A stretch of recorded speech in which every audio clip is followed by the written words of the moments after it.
and saying hello today on August the 4th, 2010 from a very interesting place in Peterborough, Ontario, the Canadian Canoe Museum.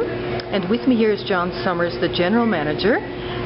Thank you for taking the time to show me around. And it's more fun than what I was doing 5 minutes ago. Okay, well that's a good thing. We have a huge map here. At the top of it, it says a land of lakes, rivers and oceans, and the same thing in French. And this is a map of Canada. Canada and the northern United States. And the northern U.S. Okay. And the essence of this map is one simple sentence: is why the canoe and not the horse. And we deliberately didn't put political boundaries on here. Look at all these rivers. Look across the west coast. There's Vancouver and Vancouver Island. Yes. So America begins somewhere down here. So your line kind of goes down and across. Right below the Great major lakes and rivers in both countries. We haven't shortchanged the U.S. Yeah. So what it shows you is the way to get from, say, Chicago west here is by and large on foot or on horse. Right. The way to get from Montreal or Toronto or Hudson's Bay west here is by and large in a boat.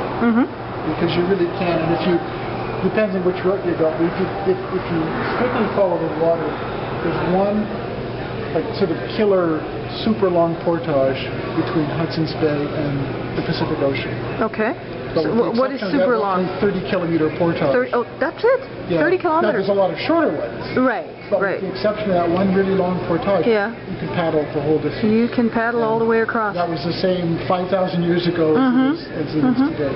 Wow. So really the westward expansion down here and westward travel was horse and foot, and up here it was canoe and various kinds of water craft. Just because it's so much water, so many waterways, so many bays, so many lakes. And the essence of the fur trade, which is the industry that sort of pushed settlement and development here, was water travel. That makes perfect sense. The canoes of varying sizes, built for varying purposes and used in varying ways, but it was the waterways were there. Okay, great.